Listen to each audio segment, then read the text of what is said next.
If everyone will please take their seats.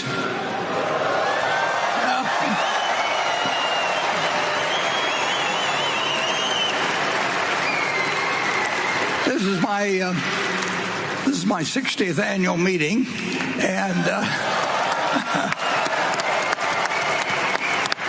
and it's the biggest, and I think it'll be the best yet. And I would, before I start, I'd like to give you a few figures from yesterday, because we set all kinds of records. Yesterday we had 19,700 people that joined us in the afternoon between noon and 5 o'clock, and that was up from 16,200, which was a previous record the year before. And in every aspect, we set records. Seas Candy did $317,000 against $283,000 the year before. And most of these were limited by capacity. I mean, there were lines there throughout the total day. Brooks did $310,000. It was an all-time record sales day for them, and I think they have close to 3,000 runners lined up for Sunday, which is a lot of people to get up. I think we've had 2,200 or 2,400 before, but 3,000, and that doesn't count me, and it won't count me. And I could go up and down the line. Jazzwares around 250,000, double the previous years. They just sell as fast as they can sell. Most every place had people lined up at the cash register, sometimes for a lot longer wait than wish we had, but we'll learn the game eventually. And it goes on and on. Every company set records, and there's no way of knowing how many people we have here today. We have people listening in around the world, but I think we'll probably set records in a great variety of ways. And we're going to have, in a minute, we'll get to the question and answer, but I'd like to first introduce our directors, and I'm Warren Buffett, and I was born and bred right here in Omaha.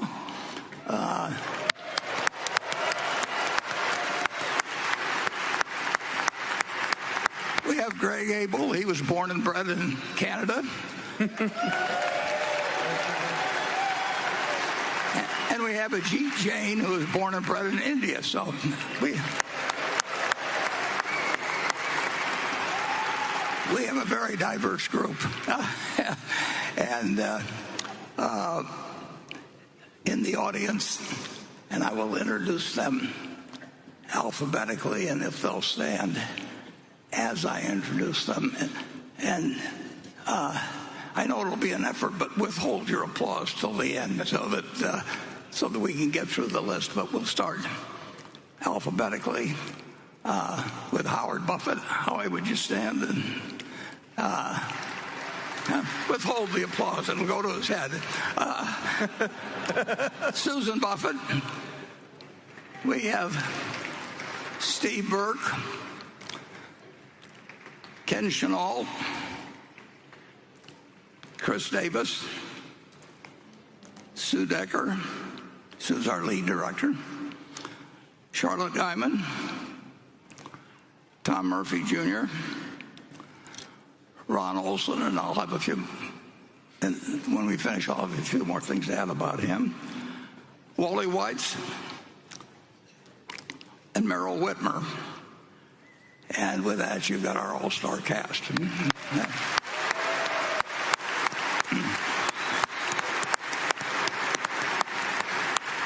And Ron, if you don't mind standing, I would like to point out that Ron they finally got through an age director thing at Berkshire. I think we had 5 that were over 90 here not so long ago, but we put in the highest. Or Sue tells me anyway that it's the highest age limit that any of the companies she checked out came up with. But Ron has been on the board for 28 years and been associated with Charlie Munger at Munger Tolls for many years beyond that, and has been around at a variety of times of crisis and joy and disappointments and surprises and everything else at Berkshire, and has been of invaluable help to us. So I think I'd like to give a special hand to Ron Olson.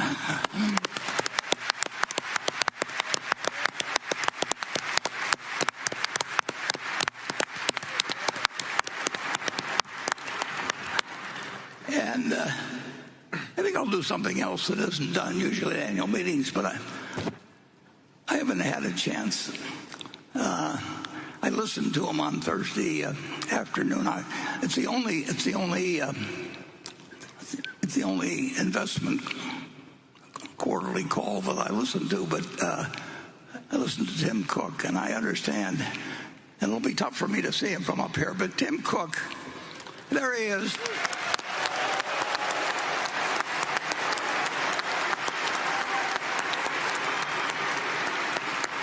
I'm somewhat embarrassed to say that Tim Cook has made the Berkshire a lot more money than I've ever made Berkshire Hathaway. So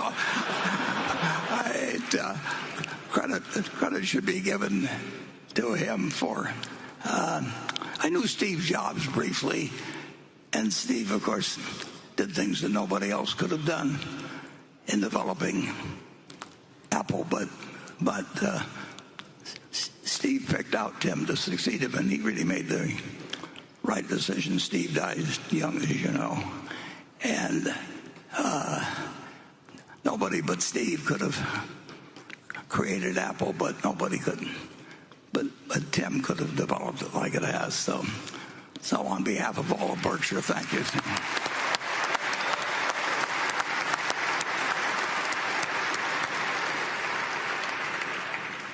There's a couple other people I'd like to thank. I don't do any work in terms of the show or anything else around Berkshire, but what you see today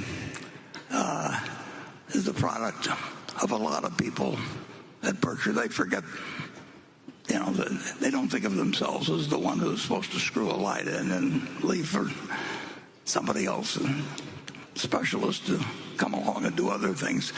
The people of Berkshire put on this show every year, and our chief financial officer and just everybody pitches in. It's a remarkable organization that way, but it's led this year in the last few years by Melissa Shapiro, and she's made this whole thing work. Melissa.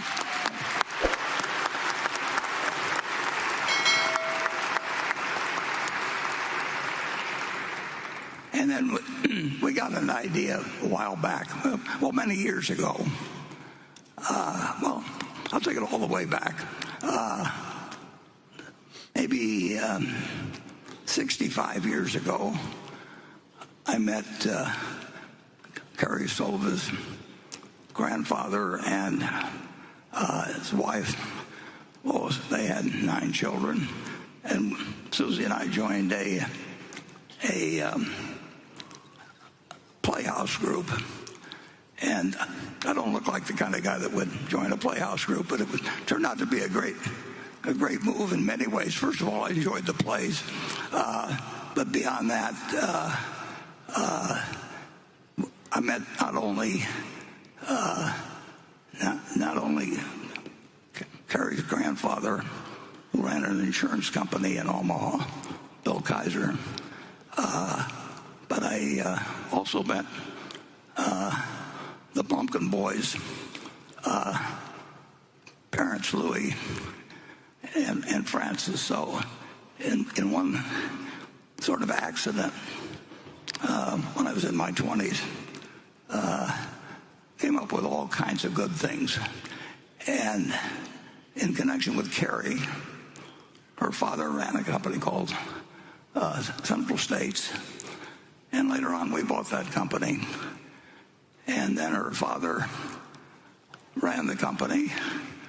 Her sister went to work for Berkshire some years ago, and then she decided to have a family and subsequently had 4 kids, so she left. But Carrie moved right in, and Carrie had amazing talents behind, just like a good many people do. They have talents you don't realize till you give them some responsibility. And so 10 or 11 years ago, I asked Carrie to do a 50th anniversary book about Berkshire and just use her imagination. And she didn't need to check with me or do anything. She never edited a book. She'd never published a book. She'd never dealt with the printers before. But she just went out and promptly put together this 50th anniversary book. And then this year, then Carrie, of course, got married and had 3 kids, so she had to leave us. But we go to a baseball game once a year, and we invite some of our distinguished alumni like Carrie to join us. And Carrie, even though she was raising 3 children, and you may have met 1 or 2 of them in the last day or so, she volunteered to bring together a 60th anniversary book, and which I asked for. And again, she took the whole thing. She just did it. She kept doing the things with her kids, and every now and then I'd ask her how it was going, and she'd tell me how it was going. And so she put together the 60th anniversary book, and got it done by, maybe a week before the meeting, because I gave her the assignment very late. And yesterday we sold, I think it was 4,000 plus, 4,000 to 4,500 maybe. 4,400. We printed 8,000. We intended to print 5,000, but so we sold 4,400 books yesterday, and we'll have roughly 3,600 left out there today. And it's kind of a whimsical but accurate, and if she came out with just the book I hoped she would come out with. And then as we went through this publishing experience, Carrie wouldn't take a dime, but I did get her to name her favorite charity, and the Stevens Center, which takes care of homeless people and does a great many other things. It's located about 5 or 6 miles from where we are here south. Has been doing a wonderful job. Her grandfather helped form it. Her husband's now joined the board, and we are selling 20 copies of this is a commercial place, isn't it? We are selling 20 copies that we sold 10 prior to the meeting. That's all we let them sell, and we raised a few $100,000 doing that. I think we sold one for $100,000, and but we limited that to 10. And the only difference in these and the $25 version is that Carrie and I signed them, but we saved 6 for yesterday, and the 6 were around $148,000, which is a pretty good average per book of about $20,000. And then I had him say 4 more. So this afternoon when we disband at 1 o'clock, the area right behind us that has all the goods in it, in the bookstore, they will sell the final 4. And when we get all through, I'll match whatever we've raised for the 20, and we'll give the Stephen Center a boost, both in financially but also in awareness. So anyway, that.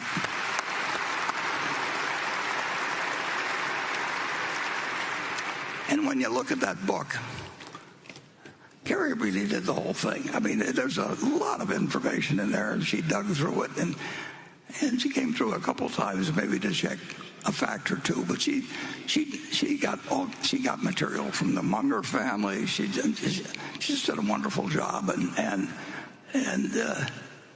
I couldn't get her to take a penny for it. So I'm going to ask her to do a lot of other things in the future. Okay.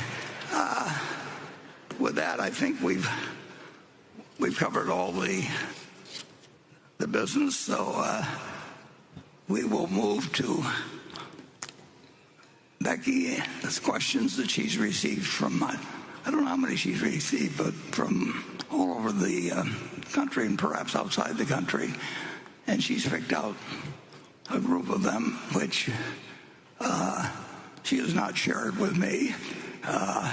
And we will alternate questions between Becky and the audience, which we have by zones. And with that, I will turn things over to Becky for the first question. Thanks, Warren. This first question comes from Bill Mitchell. I received more questions about this than any other question. He writes, Warren, in a 2003 Fortune article, you argued for import certificates to limit trade deficits and said these import certificates basically amounted to a tariff. But recently, you called tariffs an act of economic war. Has your view on trade barriers changed, or do you see import certificates as somehow distinct from tariffs? Yeah, well, the import certificates were distinct, but their goal was to balance imports against exports, and so that the trade deficit would not grow in an enormous way. In fact, it would have, and it had various other provisions in it to help third world countries at that time, as they were called, to perhaps catch up a little bit. And they had a variety of aspects to them, but basically they were designed to balance trade. And I think you can make some very good arguments for the fact that balanced trade is good for the world, and the more balanced trade there is, the better. It will continue to be better for cocoa to be raised in Ghana, and coffee in Colombia, and a few things. And over time, the American industry has gone from being an agricultural country. This was nothing but an ag country. I mean, virtually, and that was only 250 years ago.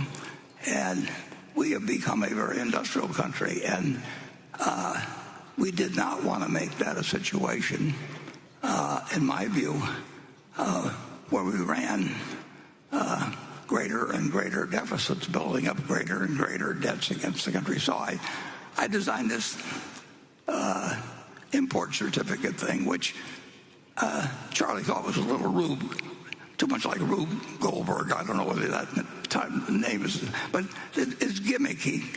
But it's certainly a lot better than anything I think than we're talking about now. And there's no question that trade can be an act of war, and I think it's led to bad things. Just the attitudes it's brought out in the United United States. I mean, we should be looking to trade with the rest of the world, and we should do what we do best, and they should do what they do best. And I don't think it...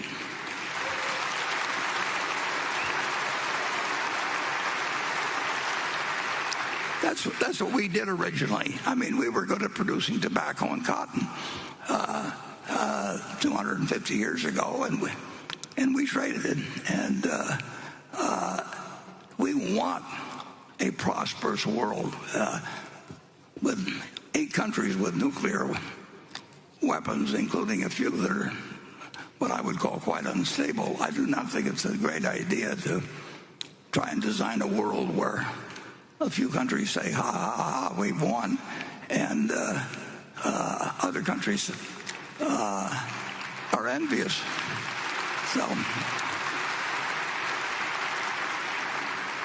So my import certificate idea, which went no place, I think we've got extra copies, Rob. With not a great demand for the copies. If anybody did, and if you'd like, and write the office, I think we could probably send you a copy of it. But the main thing to do is not use trade. Should not be a weapon. And the United States, we've won. I mean, we have become an incredibly important country, starting from nothing 250 years ago. There's nothing been anything like it. And it's a big mistake, in my view, when you have 7.5 billion people that don't like you very well, and you got 300 million that are crowing in some way about how well they've done. And I don't think it's right, and I don't think it's wise. I do think that the more prosperous the rest of the world becomes, it won't be at our expense. The more prosperous we'll become, and the safer we'll feel, and your children will feel someday. So that's...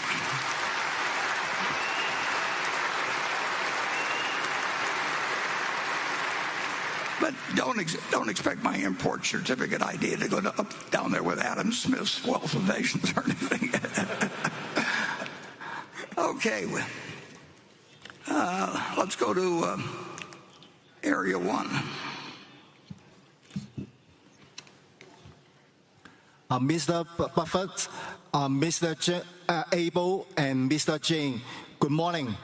I'm S.T. Zhang. I'm from Hong Kong. Mr. Buffett and Mr. Munger did a very good and successful investment in Japan in the past 5 or 6 years. The recent CPI in Japan is currently above 3%, not far away from its 2% target.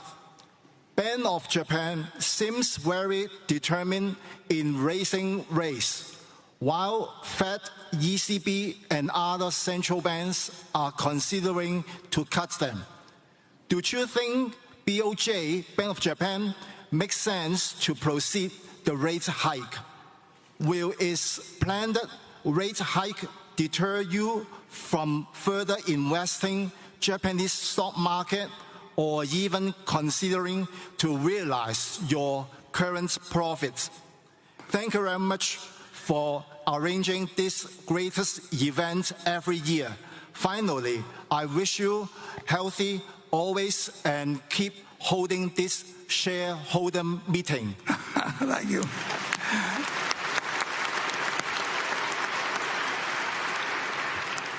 Well, I'm going to extend the same goodwill to Japan that you've just extended to me. I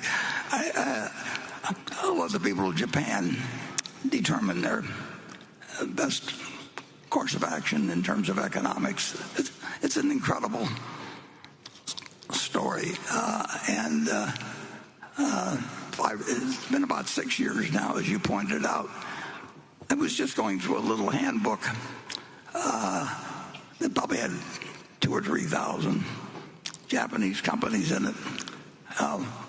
One problem I have is that I can't read that handbook anymore. The print's too small. But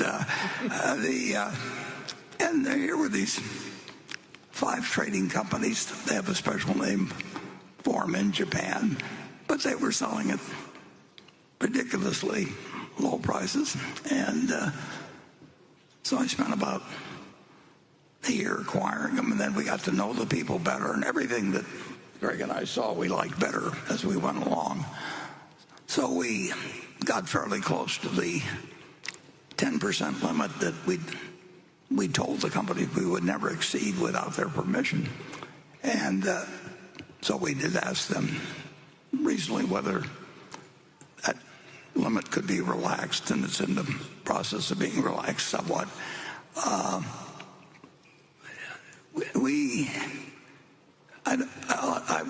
would say that I'll speak for Greg beyond me, that in the next 50 years, and I hope he's running things then, we won't give a thought to selling those. I mean,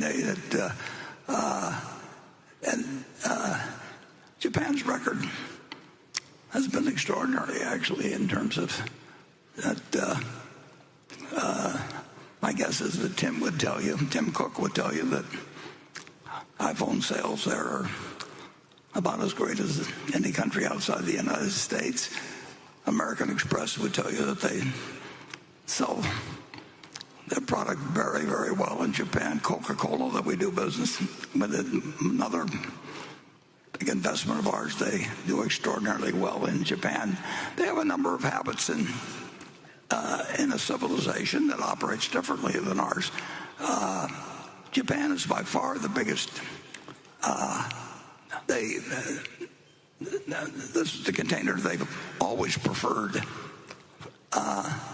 for soft drinks, and they have a whole different sort of distribution system there. But we have been treated extremely well by the 5 companies. They talk with Greg primarily. I went over there a year or 2 ago. Greg's more cosmopolitan than I am, so he's which isn't saying much, actually. But very little. But he is. I don't know. How many times do you think you've met with representatives of one company to the other? Yeah, when you think of the 5, there's definitely a couple meetings a year, Warren. And I think the thing we're building with the five companies is, one, it's been a very good investment, but we are really, as Warren touched on, we envision holding the investment for 50 years or forever. But I think we also are building relationships to do incremental things with each of those companies. And we really do hope to do big things with them globally. They bring different perspectives and different opportunities, and we see, and that's why we're building that long-term relationship with them. It's super long-term, and they have they have different customs. They have different approaches to business. That's true around the world,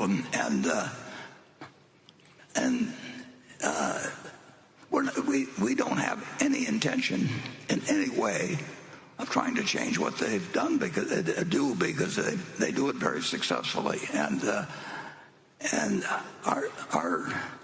our main activity is just to cheer and clap, and that I can still do at 94. So we will own those.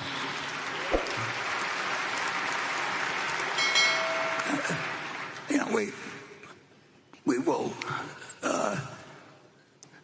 will not be selling any stock. I mean, that will not happen in decades, if then. And my guess is that they will find things, because they cover the world pretty much, the 5 trading companies. We will find things occasionally that may be very large for any individual company there. They may in some way be assisted by some help we bring to the situation. But that will be an expanding relationship. It's too bad that Berkshire has gotten as big as it is because we love that position, and I'd like it to be a lot larger than it is. But even with the 5 companies they're very large companies, and they're large companies in Japan. And we've got at market, in the range of $20 billion invested, but I'd rather have $100 billion than $20 billion, and that's the way I feel about it. Several other investments we have, but size is an enemy of performance at Berkshire, and I don't know any good way to solve that problem, but Charlie always told me that having a few problems was good for me. I never quite understood that, but if you listen to him moralize, you would understand. And it's not an impossible problem at all. And the Japan investment has just been right up our alley. You want to add anything on that, Kirk? No, I think you've touched it, but as you said, it's right up our alley, and I absolutely agree, Warren. I do believe we'll see some very large opportunities long term, sure. and that's just been a great plus of that relationship. Yeah, I would say they would like to present us with opportunities. We would like to receive them. We've got the money. We both get along very well with each other, and they have some different customs than we have. They drink the number one Coca-Cola product they drink over there is something called Georgia coffee. I haven't converted them to Cherry Coke, and they're not going to convert me to Georgia coffee. But it's a perfect relationship. I just wish we could get more like it. And I never dreamt of that when I picked up that little. It wasn't so little, it was about that thick, but sometimes 2 companies to a page and a couple thousand pages, I believe. But it's amazing what you can find when you just turn the page. We showed a movie last year that about turn every page. And I would say that turning every page is one important ingredient to bring to the investment field. And very few people do turn every page, and the ones who turn every page aren't going to tell you what they're finding. So you got to do a little of it yourself. Okay. Becky? This next question comes from Advait Prasad in New York. He writes, today Berkshire holds over $300 billion in cash and short-term investments, representing about 27% of total assets, a historically high figure compared to the 13% average over the last 25 years. This has also led Berkshire to effectively own nearly 5% of the entire U.S. Treasury market. Beyond the need for liquidity to meet insurance obligations, is the decision to raise cash primarily a de-risking strategy in response to high market valuations, or is it also a deliberate effort to position Berkshire's balance sheet for a smoother leadership transition, providing Greg Abel with maximum flexibility and a clean slate for future capital allocation decisions? And I will add one line from another shareholder, Mike Conway, who asks, are you encouraged you may see some fat pitches coming your way? Yeah. Well, I wouldn't do anything nearly so noble as to withhold investing myself just so that Greg could look good later on.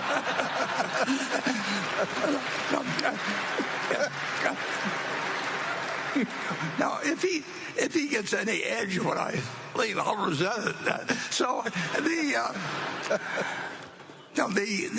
amount of cash we have is we would spend. Well, we came pretty close to spending $10 billion not that long ago, for example. But we'd spend $100 billion. I mean, and those decisions are not tough to make. When something is offered that makes sense to us and that we understand, and offers good value, and where we don't worry about losing. And the one problem with the investment business is that things don't come along in an orderly fashion, and they never will. I mean, it isn't like every day. The long-term record is sensational, but that is not a product. And I've been I've had 200 trading days times 80 years. It's 16 million trading days. We kind of, 16,000 trading days. It would be nice if every day you got 4 opportunities or something like that, and and they were expected to be equally attractive. If I was running a numbers racket, every day would have the same expectancy of that I would keep 40% of whatever the handle was, and so the only question would be is how much we transacted. But we're not running that kind of a business, and so we're running a business which is very, very, very opportunistic. And Charlie always thought I did too many things. He thought if we did about 5 things in our lifetime, we'd end up doing better than if we did 50, and that we never concentrated enough. So that we would rather have, if we've got $335 billion now in treasuries, we would rather have conditions that are developed where we would have like $50 billion or something like that. But that just isn't the way the business works. And we have made a lot of money by not wanting to be fully invested at all times. And we don't think it's improper, actually, for people who are passive investors just to make a few simple investments and sit for their life.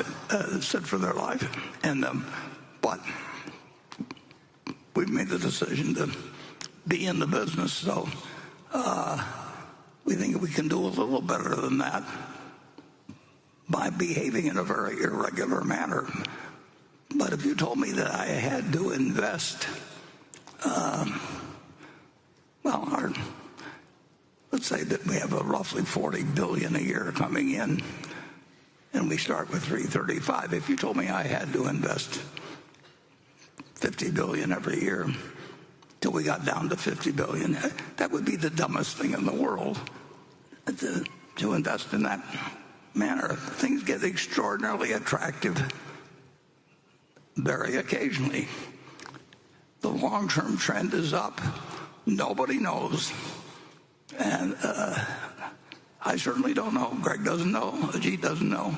Nobody knows what the market is going to do tomorrow, next week, next month, and nobody knows what business is going to do tomorrow, next week, or next month. But they spend all their time talking about it because it's easy to talk about, and but it has no value.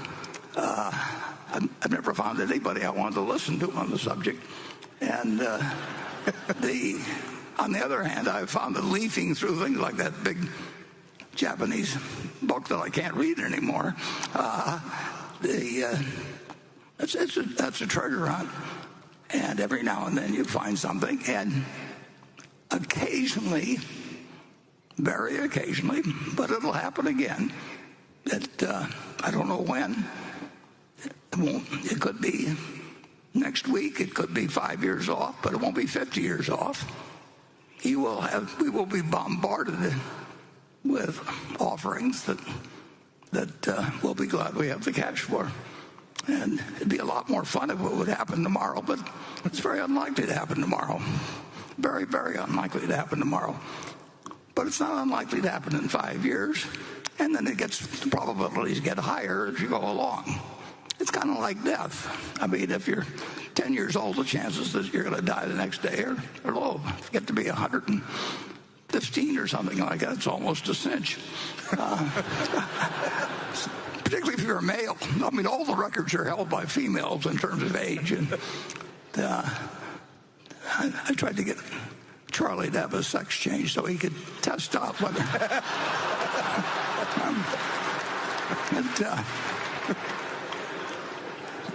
he did pretty well for being a male, I'll put it that way. Okay. Station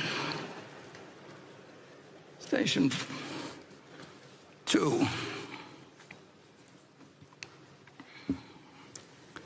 Good morning, Warren, Greg, and Ajit. My name is Jackie Han. I'm from China and now work in Toronto, Canada.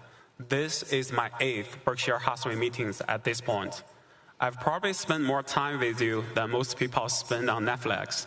As you might guess, coming from a Chinese family, we've always had a soft spot for real estate. So the real question isn't why don't you own a house? It's why are you still buying stocks instead of more property? So here is my question.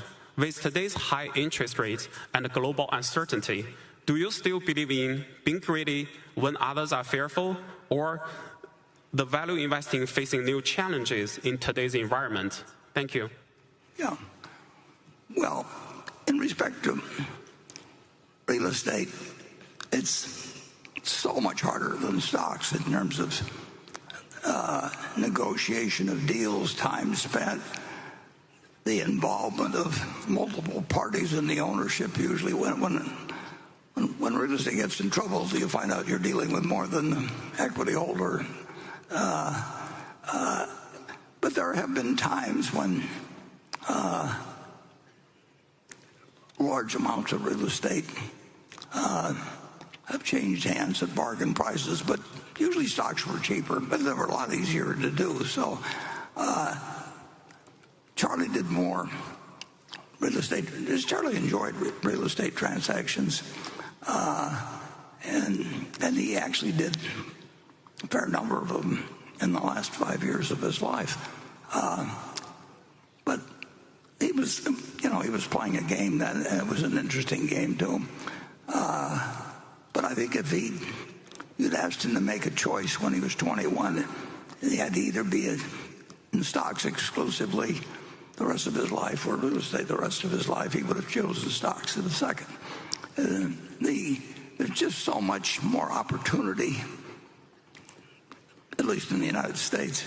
There's so much more opportunity that presents itself in the security market than it does in real estate. And in real estate, you're usually dealing with a single owner or a family that owns maybe a large property they've had a long time. Maybe they've borrowed too much money against it. Maybe the population trends are against them. But to them, it's an enormous decision. When you walk down to the New York Stock Exchange, you can do billions of dollars worth of business totally anonymous, and you can do it in 5 minutes. And the trades are complete when they're complete. In real estate, when you make a big deal with a distressed lender, when you sign the deal, then you go into another phase. I mean, then people start negotiating more things, and it's a whole different game, and a different type of person, to some extent, enjoys the game. We did a few real estate deals that came our way in 2008 and 2009, but the amount of time that they would take us compared to doing something intelligent and probably better in securities, there was just no comparison. I mean, in a real estate deal, every sentence is as important as a person, and in stocks, if somebody needs to sell 20,000 shares of Berkshire or something, and they call us and the price is right, it's done in 5 seconds, and it closes all the time. People who you certainly wouldn't want to have marry your daughter, or they behave well, actually. in stocks. Partly that's because they're probably having their wires or phones or whatever it is recorded as to what they've said and everything. but the completion rate for working on anything in stocks is, assuming you've got a meeting of the minds on prices, essentially 100%. In real estate, it just begins when you agree on deals, and then they take forever. So for a guy 94, it's not the most interesting thing to get involved in something where the negotiations could take years.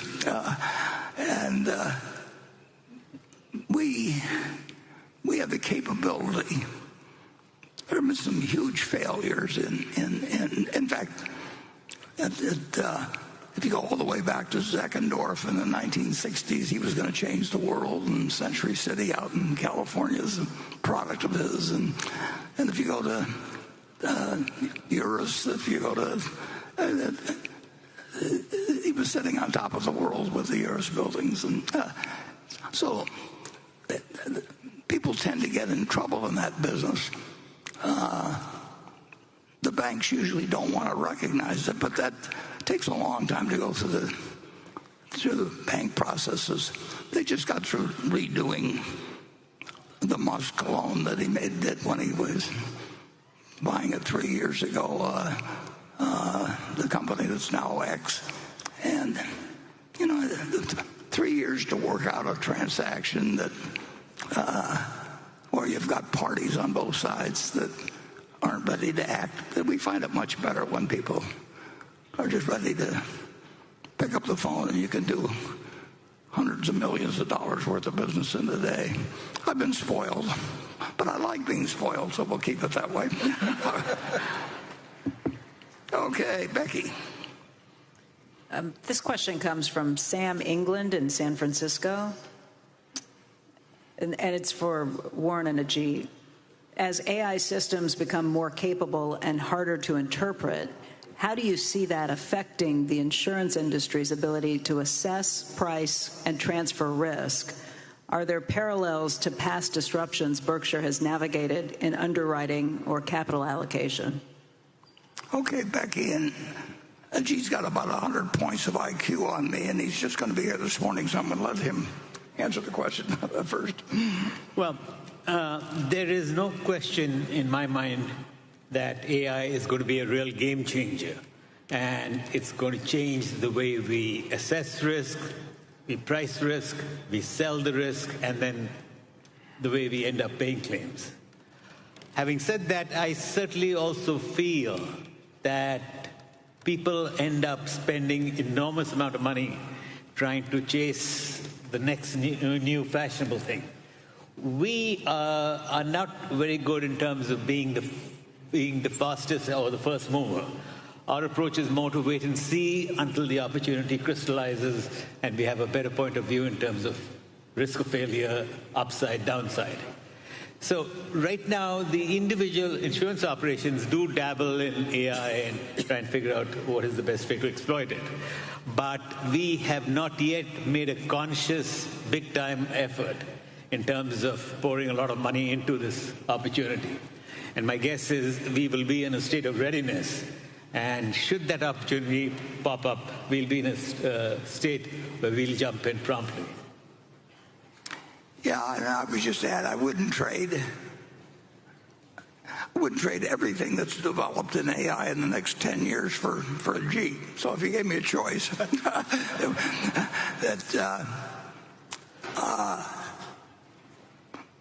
gave me a choice of having $100 billion available to participate in the insurance, property casualty insurance business for the next 10 years, and a choice of getting the top AI product out of whoever's developing it, or having a G making the decision. I would take a G any time.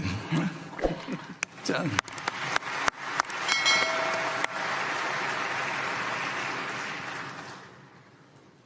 and I'm not kidding about that. Okay, station 3.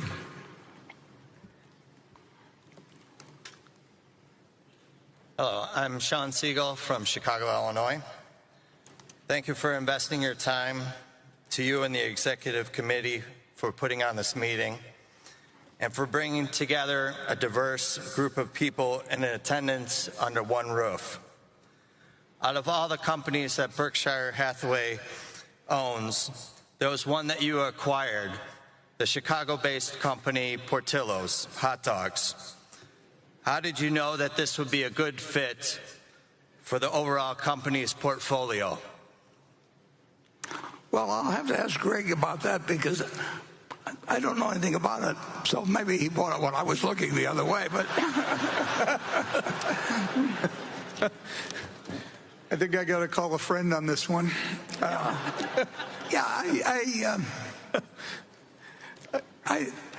We own a lot of companies, but I do like to think I know most of them. But it may be a subsidiary of a subsidiary in some way, but I really don't know a thing about it. I'm sorry. That may be a good thing. I do know something about hot dogs, though. So and we do have a lot of companies in Chicago, Warren, through Marmon, and that's been a great opportunity where we've accumulated a variety of excellent companies under that portfolio. But as you noted, I don't believe Portillo's falls under that. Yeah. No, I look at the financial statements of about perhaps 50 or 60 of our companies every month. But in the case of Marmon, for example, Marmon itself owns over 100 companies, and it was the creature of. It was created by Jay Pritzker and his brother Bob, and it was a remarkable company when we bought it. But it was highly diversified already, and then we've diversified it further. So it is something of a Berkshire within Berkshire, and we found that that's working very good as an arrangement. It was interesting. Jay Pritzker was a remarkable manager, and there's various branches of the Pritzker family, so it really goes back to A.N. Pritzker before Jay and so on. But in 1954, they changed the federal tax code very dramatically in the United States.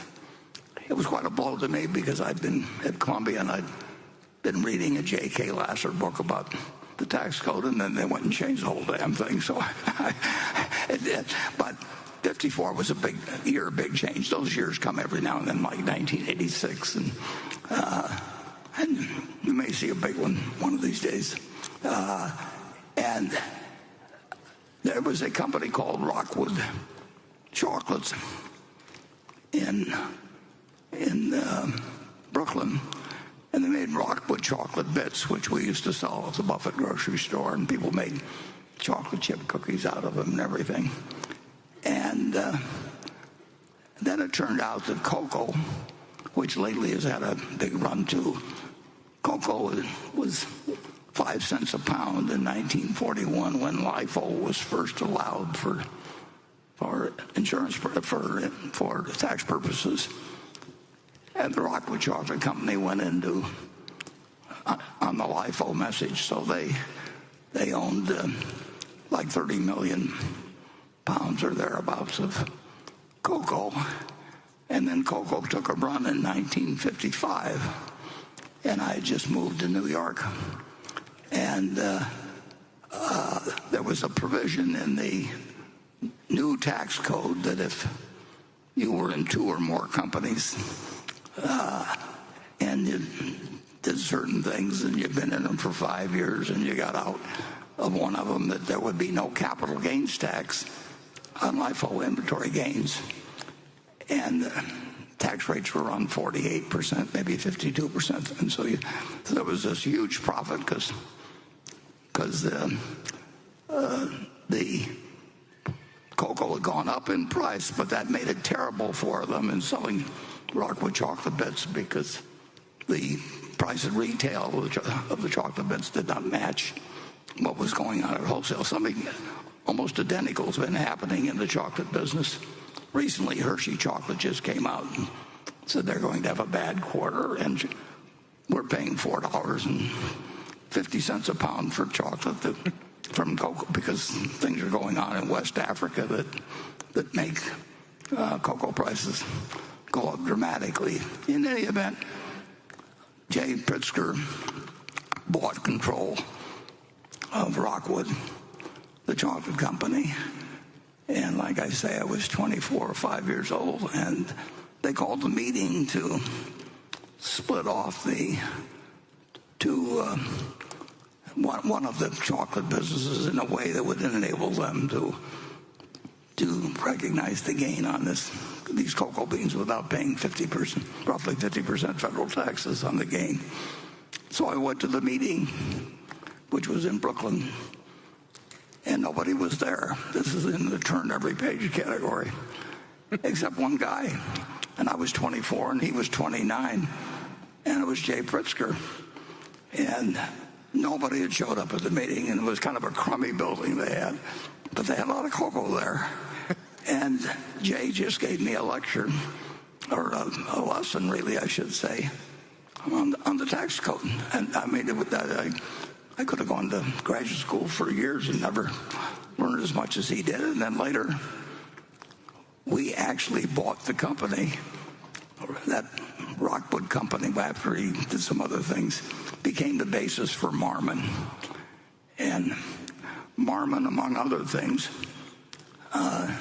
developed the car that won the first Indianapolis Speedway race.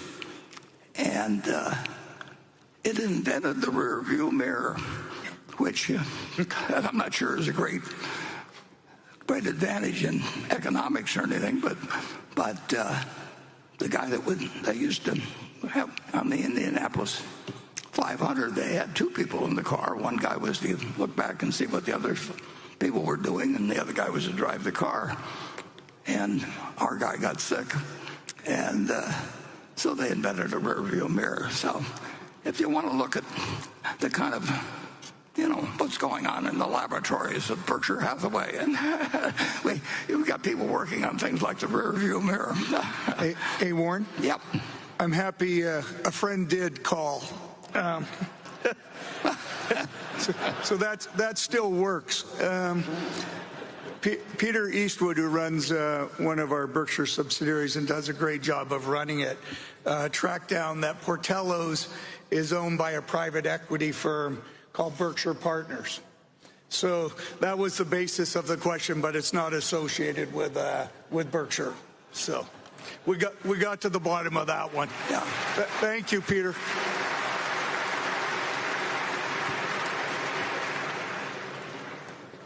That's just a sample of the way we operate around Berkshire. Okay. Becky.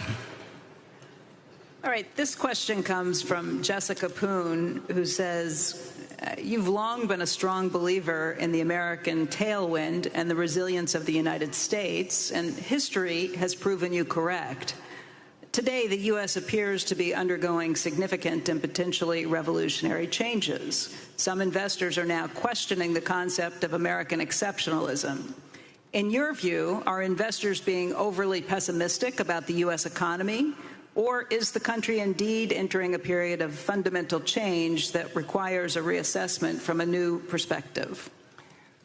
Well, I would say that Jessica, who I believe it sounds as if she is the step-granddaughter of one of our managers that I mentioned in the annual report. May not be the same one. But in any event, America's been in significant and revolutionary change really ever since it was developed. I mentioned that, we started out as an agricultural society. We started out as a society with high promises, and we didn't deliver on it very well. We said all men were created equal, and then we wrote a constitution that said blacks get counted as 3/5, and in Article 2 you'll find male pronouns used 20 times and no female pronouns used. So, it took till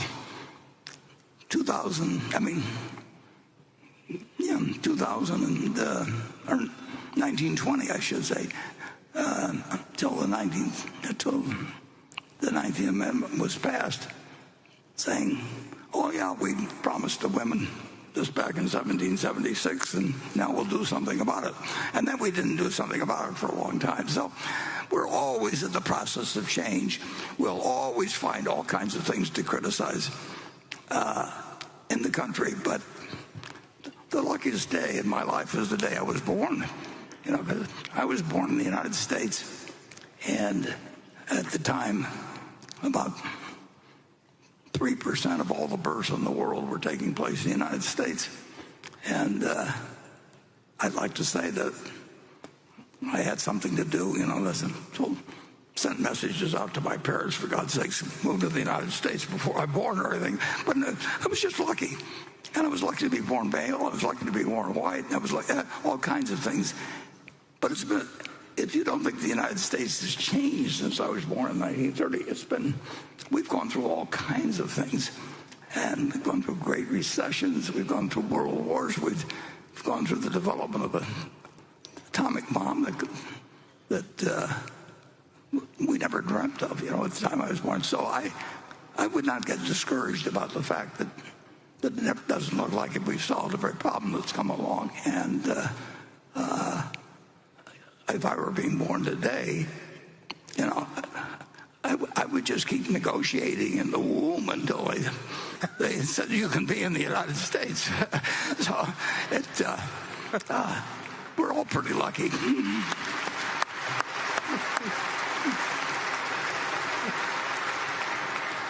Do you want to give any? We've got two non-United States guys here just to get the other side. So. Who now live in the U.S. Okay, station 4.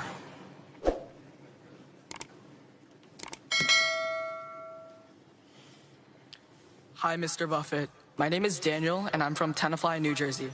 First of all, I just want to say how grateful I am for getting the opportunity to ask you a question. When it comes to your principles of investing, you often talk about how important it is to be patient. Has there ever been a situation in your investing career where breaking that principle and acting fast has benefited you? Thank you. Well, that's a good question. And there are times when you have to act fast. In fact, we made a great deal of money because we're willing to act faster than anybody around.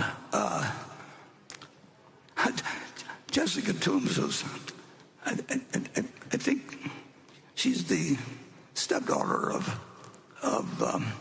or step-granddaughter of Ben Rosner, a manager of ours.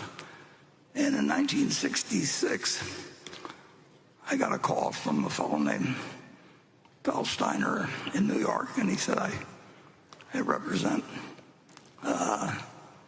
Mrs. Annenberg.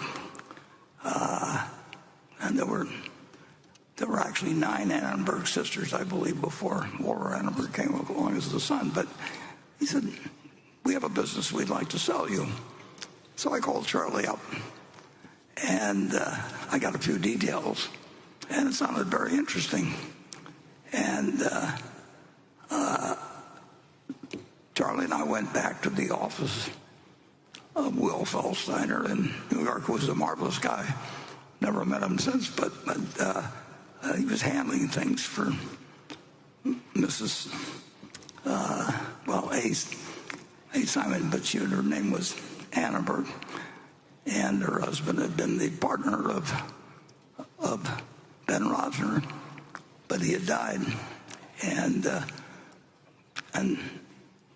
Ben got kind of tense about working with her,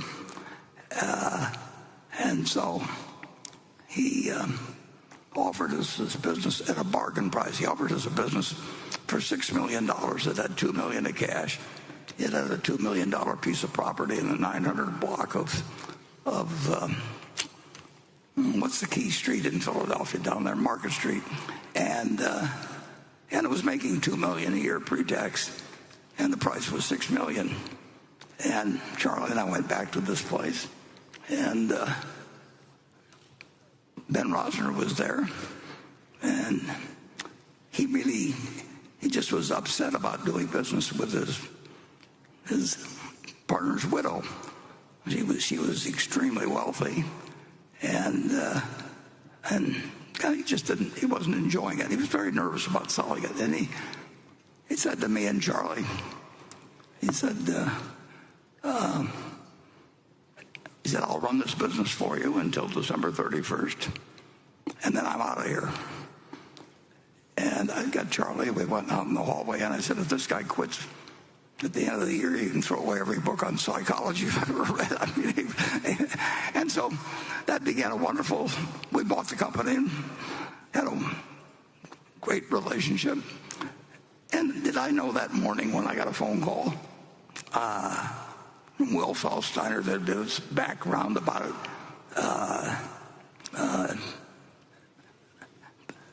I've had a couple of times, and that was one of them, where people in the East felt that they had a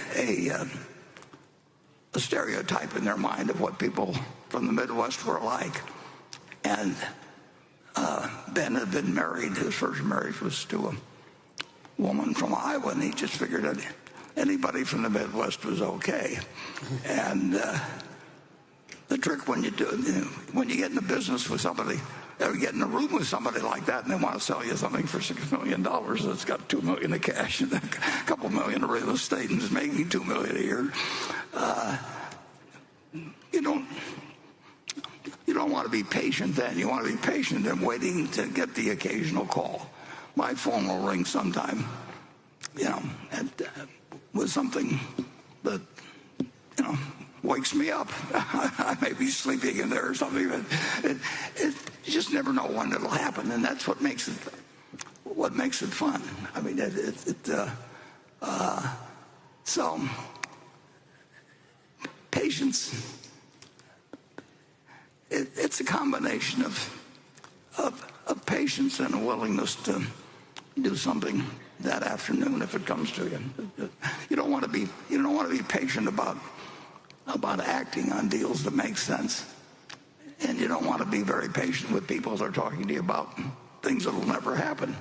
So it's not a constant asset. It's not a constant liability to be patient. Greg, you. Well, Warren, I was going to add, as you're being patient, I happen to know, and I think that goes for our Ajit also and all our managers.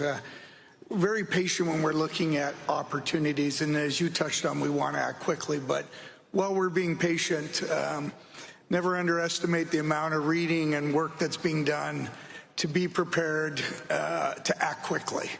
Because we do know, be it equities, but I would include a variety of private companies that when the opportunity presents itself, we're ready to act. And that's a large part of being patient, is using it to be prepared.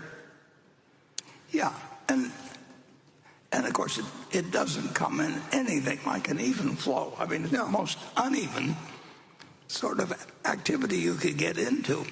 And the main thing you have to do is you have to be willing to hang up after 5 seconds, and you have to be willing to say yes after 5 seconds. And absolutely. And you can't be filled with self-doubt in the business. You just forget it, it isn't going to work. Go into some other activity. But you also, one of the great pleasures, it is the great pleasure actually in this business, is having people trust you. And that's really why work at 90 when you've got more money than anybody could count. If they started today and having machines that are helping them and everything else, it means nothing in terms of how you're going to live or how your children are going to live or anything else.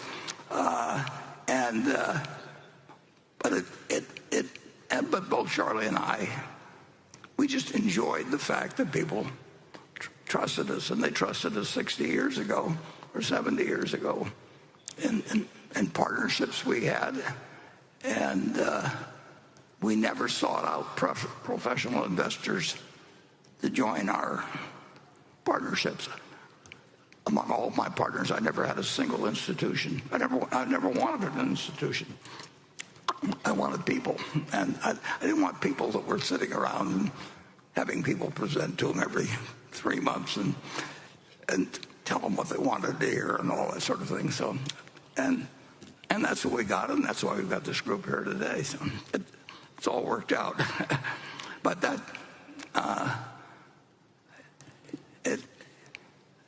it's you don't want to be patient when things are going your way. When the time comes to act, you want to get it done that day. Okay, Becky? This question is from Flavio Montenegro, a shareholder from Guatemala. A couple of years ago in this meeting, Mr. Jain outlined the significant challenges Geico faced in modernizing and integrating its IT systems. It was also mentioned that competitors were ahead in their pricing strategies because of the use of telematics. Today, Geico's turnaround is evident through strong pricing and operational improvements. Could you provide more details on the specific actions taken under Todd's leadership and how those changes will help sustain a long-term competitive advantage in the coming years? Yeah. Todd has done a great job for us in terms of turning around the operations. When he took over, there were two major issues that Geico was behind its competitors on. Firstly, the term Warren used and we all have been using is matching rate to risk. And secondly, telematics. We were at the bottom of the list insofar as telematics are concerned about 5-6 years ago.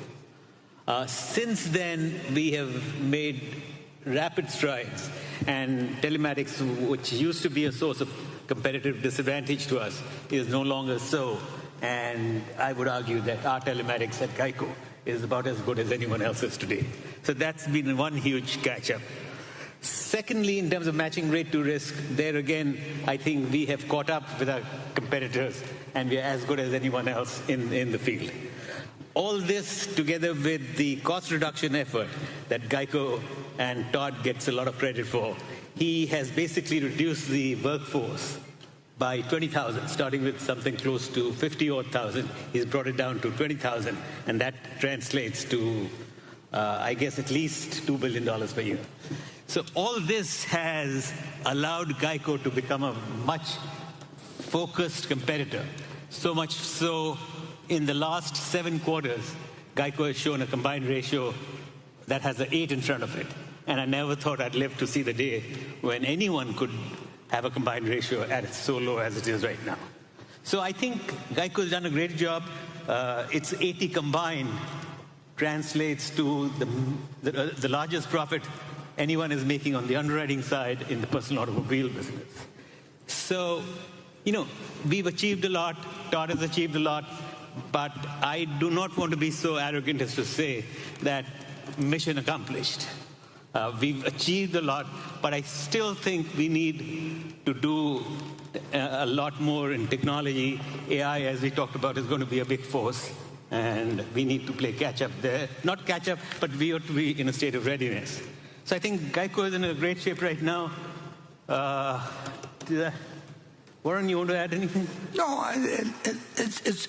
it's a fascinating case study, but that's what's so interesting about the whole game of business, but particularly about our businesses, is that each one is a little different, but they all have challenges of certain sorts, but they also certain numbers have opportunities. We paid $50 million for half of Geico in 1976. What turned out to be half of Geico, $50 million. $50 50%. We now own 100%, but 50% of $2 billion that we earned in the first quarter is $1 billion, which on a $50 million investment is, 20 for 1 1/4. So that takes years to develop. But the interesting thing is the auto insurance policy, which didn't even exist 100 years ago. I mean, you didn't. You just, well, I should say 120 years ago. But it's by far the largest item in the property casualty insurance business. It's huge. The only thing I'd like to add is, in addition to the underwriting profit, Geico provides $29 billion of float. Oh, yeah, in addition, yeah. And that's not unimportant. When you paid $50 million to get the business, it's giving you $29 billion to work with for nothing. And on top of that, gives you $1 billion of profit in a quarter. The interesting thing about auto insurance is that the company was started in 1936. We're selling the same product as 1936.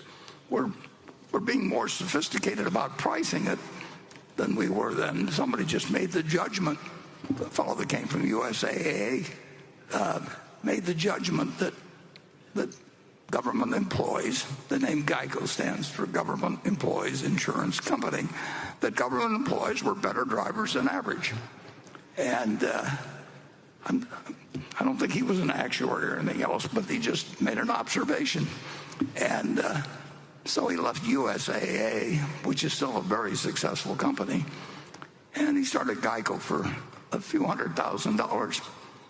And he made money the first year from underwriting. He made money the second year. This is not a public offering type thing, deal where, use phony accounting for 10 years and all that sort of thing. They just priced it to make money. And that's exactly what's been done since 1936. The policy really, your auto insurance policy looks a lot like the one that you had then. And this huge field has sprung up around us, and it's still growing. And of course, nobody likes to buy insurance, but they sure like to drive. and Geico is it's a fascinating story. And about 3 times over the years, the company has gotten sidetracked one way or another, and then it gets back to its basics, and it's a wonderful, wonderful business. And we showed at this annual meeting one time a message from Lorimer Davidson. And Lorimer Davidson in January of 1950 was the only person in the building that I'd gone down on a Saturday to visit, but it turned out they didn't work on Saturdays in Washington, and I pounded on the door till finally a janitor let me in. And I said to the janitor, "Is there anybody else I can talk to here except you?" And he didn't take it personally, and he said, "Well, there's one guy up on the 6th floor." And a fellow named Lorimer Davidson did wonderful things for me. You get a few breaks in life in terms of people you will meet who can just change your life dramatically. And if you need a handful of those, and when you get them, you treasure them. And we've had them on this board at Berkshire. If you take Tom Murphy and Sandy Gottesman and Walter Scott and Bill Scott, one thing we've done is we've held on to human assets. We've made lifelong assets out of people that are the right sort, and with incredible talent, but also just lots of fun to work with and always doing more than their share. And, to get a chance to talk to Lorimer Davidson on a Saturday afternoon, you just listen carefully. And that comes in the category of turn every page. Some of them you want to turn pretty fast, but You just get lucky in life, and you want to take advantage of your luck. Okay, station 5. My name is Benjamin Graham Sanderson from Pasadena, California. Warren, thank you for all you've taught us over the years. Earlier you said nobody but Steve Jobs could have created Apple, but nobody but Tim Cook could have developed it like he has. Warren, nobody but you could have created Berkshire. And I presume you view Greg as an outlier among outliers. But he seems so normal. Sorry, Greg. That's a nice way of saying it's normal, actually, but I appreciate it. So I was hoping you could share what specifically about Greg makes him your preferred successor. And Greg, we're excited to get to know you more over the next few decades. Thank you. Thank you. Yeah. Thank you.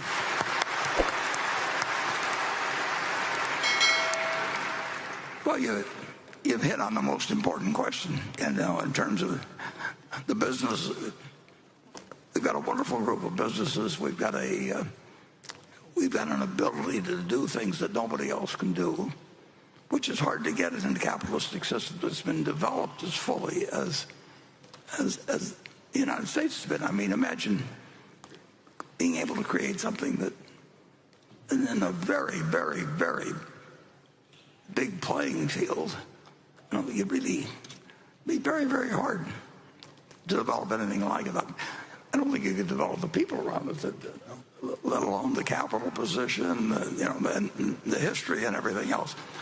And the answer, of course, is that it does take a long, long time, and it takes getting around you a small cadre of people, which then spreads out somewhat. But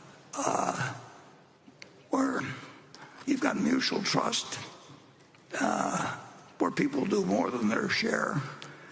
And I've been around a lot of businesses over the years, and by nature, I'm somewhat critical of everything. I mean, I'm looking for what's wrong in things, because that's part of investing is looking, what are you missing? But we have, we've got people that, if they're asked to put on a show like this, instead of doing whatever their regular job is, they participated. I went around the groups of people who were exhibiting yesterday for an hour and a half, and these are people who are thanking me, and totally enthused about coming and doing a lot of work for which they don't get paid anything extra. And I don't know anything about the arrangements the individual companies make, but they work hard and they enjoy their work. And you really want to work at something you enjoy. I've had 5 bosses in life, and I liked every one of them, and they were all interesting. I still decided that I'd rather work for myself than anybody else. But if you find people that are wonderful to work with, that's the place to go. And I've told my kids that, basically, that you don't get lucky like I did when I found at 7 or 8 years of age what really interested me. It could have taken a lot longer, but you want to find the song. Find the sound. There's a movie called The Glenn Miller Story, and Glenn Miller went on from having a broken down band for 15 years to turning out the first. He found the sound and created the first gold record. I don't know whether any of you know what it was, but it was the Chattanooga Choo Choo in 1941, I think it was. And he turned around from being a nothing with the band that he had till he found the sound. And I always have told my kids ever since that their sound isn't my sound, but and you don't find it necessarily on the first job you take, because you got to eat, but if you get lucky like I did, you find it when you're very young, and then just keep doing it, and don't worry too much about starting salaries, and don't worry about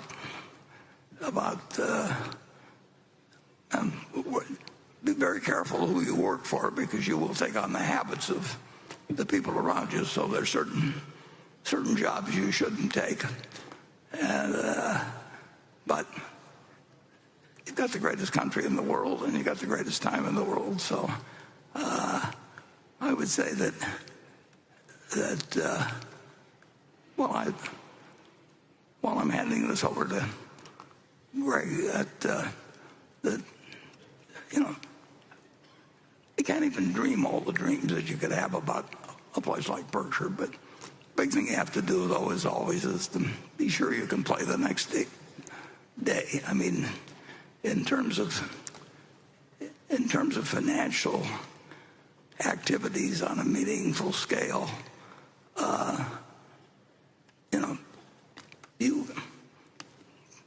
you don't want to go. There was a book about, what was the name of that book? You only have to get rich once. I mean, you don't want to do anything that risks what's been created. So if very stupid things are happening around you, you do not want to participate. If people are making more money because they're borrowing money, or they're participating in securities that are really pieces of junk, but they hope to find a bigger sucker later on. You just have to forget that. That'll bite you at some point. And the basic game is so good, and you've been so lucky to be born now. I mean, if I'd been born in 1700, I'd say, I want to go back in the womb. What the hell with this? I mean, it's just too hard. But now I've come along to do something where I can just play around all day with things I enjoy doing, and it's really it's a pretty wonderful life. Anything, Greg, you want to add or subtract from that? Nothing to subtract, but I would always just say I couldn't be more, as I've said in the past, more humbled and honored, obviously, to be in this role. But to have actually been part of Berkshire for, Warren, it's now 25 plus years, had the opportunity to be part of Berkshire, and to work with you and Ajit and our board, but many other people in our company. And as you touched on, when you find something like that, and you find something like that, like Berkshire, that's so special, you fall in love with it, and it becomes just what you want to do every day, and it's just an incredible opportunity. So thank you.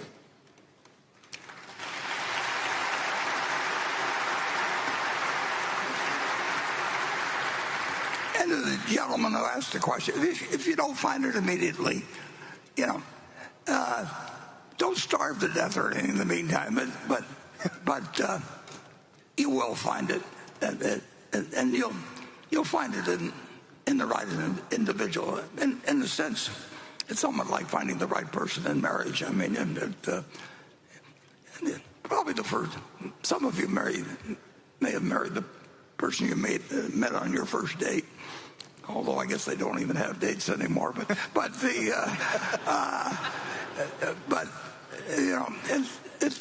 sometimes it pays to wait too. Okay, Becky. This is a question from Mark Bonke and Helen Friedrichsen in Rapid City, South Dakota. As the U.S. dollar quickly loses value in relation to other foreign currencies in 2025, is Berkshire Hathaway taking steps to minimize this currency risk and its impact on quarterly and annual earnings? If so, please explain. And I'll just add from Mary Cheng, another shareholder, Berkshire currently borrows in Japanese yen to offset its currency risk and its Japanese stock investments. In the future, will you invest in foreign currency denominated assets unhedged? Yeah, well, we always have, pretty much.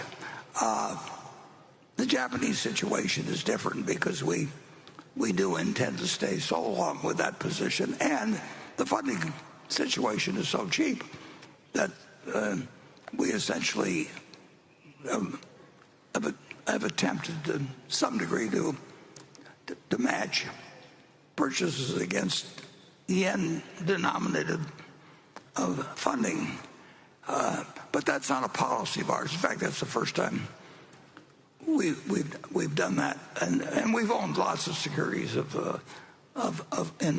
foreign currency. So we do nothing in terms of the question about its impact on quarterly and annual earnings.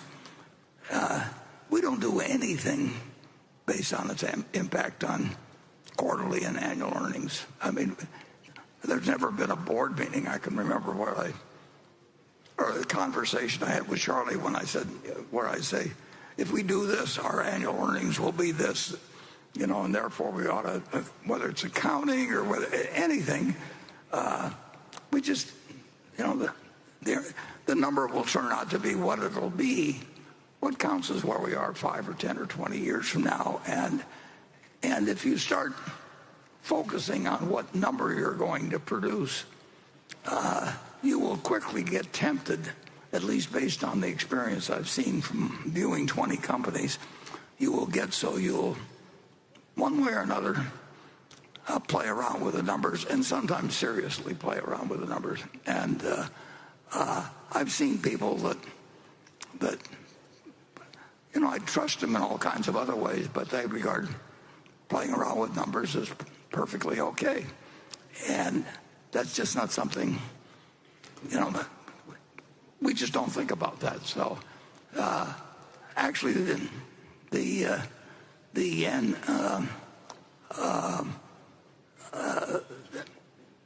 relationship of the yen, behavior of the yen in the last quarter, resulted in certain gap charges, but it doesn't make any difference. It'll change next month or next year, and obviously we wouldn't want to be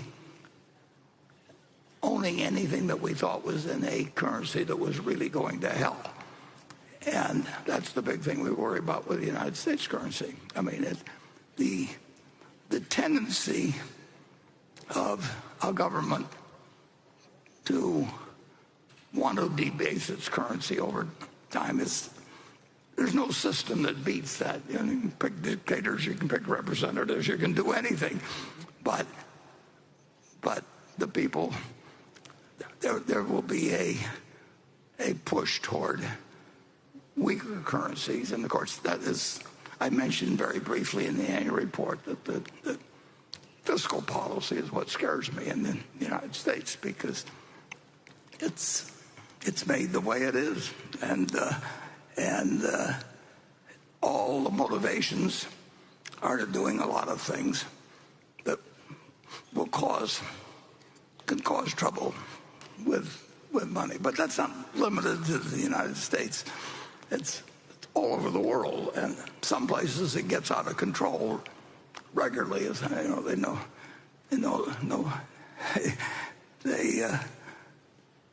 they devalue at rates that are breathtaking, and that's continued. I mean, and people can study economics and you can have all kinds of arrangements, but in the end, if you've got people that control the currency,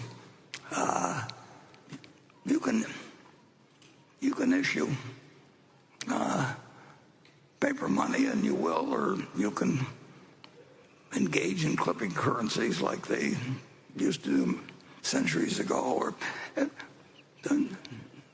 There will always be people, and it's the nature of their job. I'm not singling them out as particularly evil or anything like that, but the natural course of government is to make the currency worth less over time, and that's got important consequences. And it's very hard to build checks and balances into the system to keep that from happening.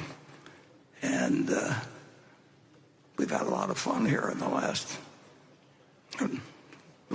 either the first 100 days or the last 100 days, whatever you want to call it, watching what happens when people try to make sure that they aren't running fiscal risks. And that game isn't over, and it never will be over, in finality. If you look up in search the great inflations of post-World War II, it's just a list that goes on forever, and the same names keep popping up and everything. So the value of currency is a scary thing. And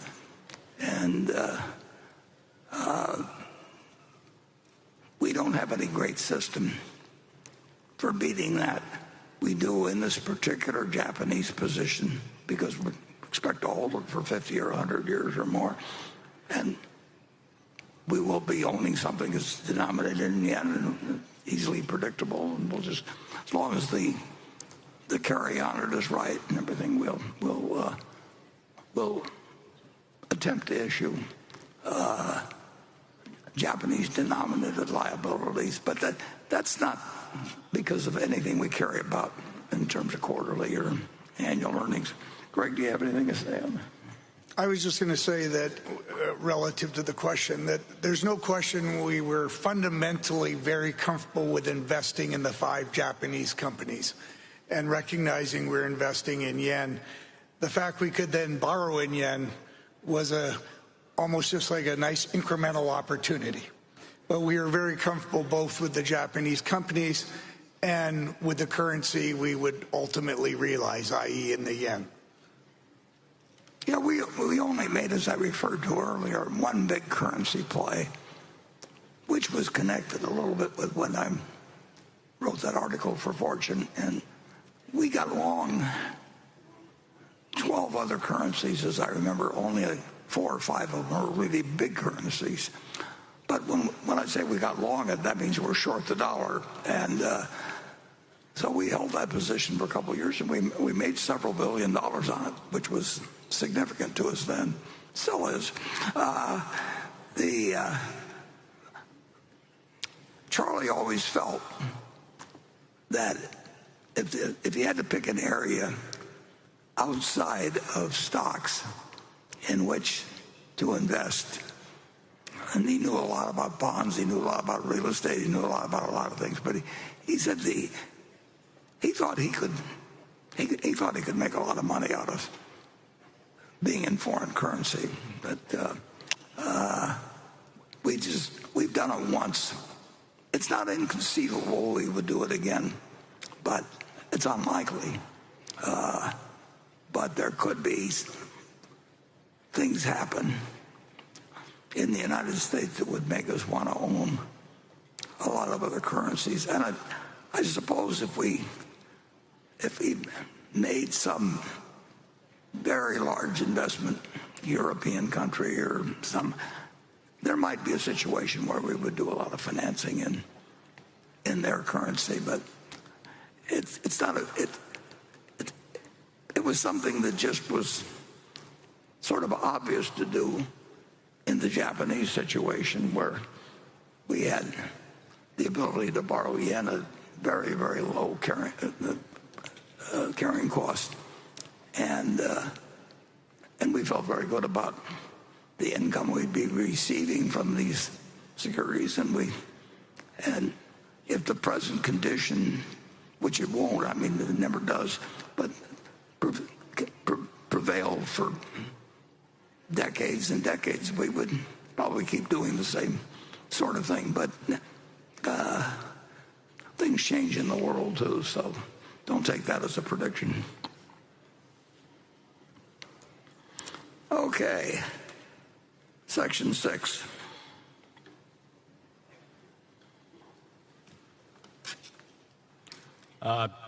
Good morning, Warren and Greg, Ajit. Thank you so much for hosting this event. Good to be here.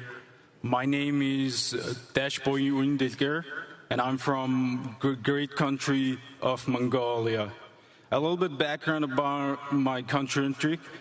Mongolia is an emerging market and landlocked country sandwiched between Russia and China. But we are rich in history and minerals and have full democracy and growing economy. Last week, we hosted our second annual Mongolia Investor Conference in New York to attract investors like yourself. I know you meet and give advice informally to government leaders such as South Korea, China, and India. What advice would you give to government business leaders of emerging markets like Mongolia to attract institutional investors like yourself? It'd be great if you have long-term plans for exposure to emerging markets as a hedge or an opportunistic investment. Lastly, I welcome all of you to Mongolia, and my country folks would be very happy if you can make it to our economic forum this July. Oh, thank you.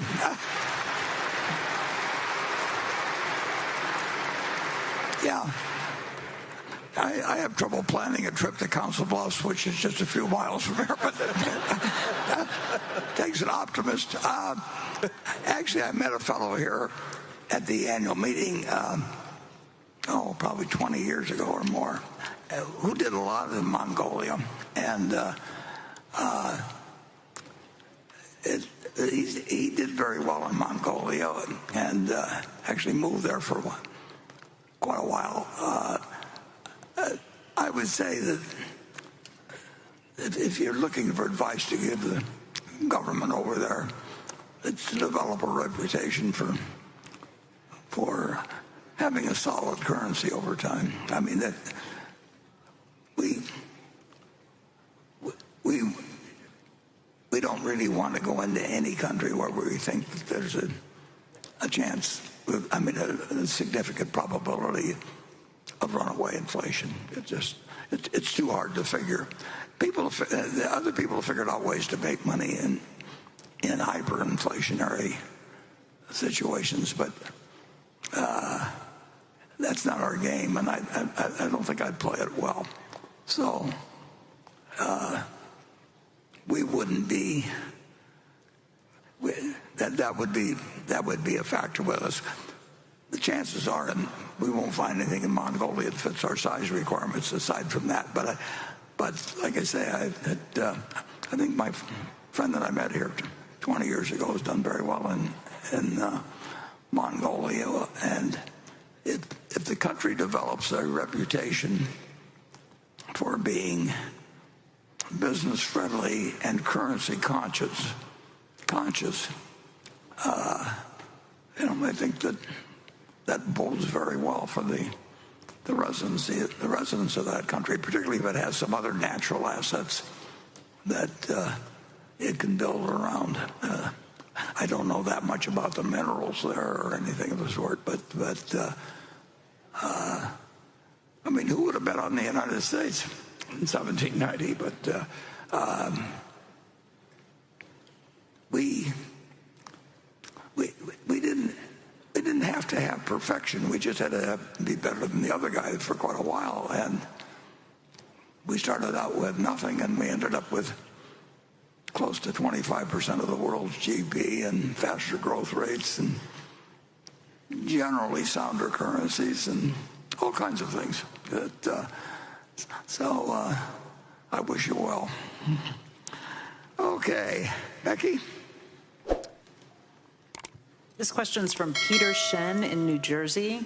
It's for Mr. Buffett and Mr. Jain. In recent years, large private equity firms like Blackstone, Apollo, and KKR have aggressively expanded into insurance, raising permanent capital, managing float, and aiming to replicate the model that Berkshire pioneered decades ago.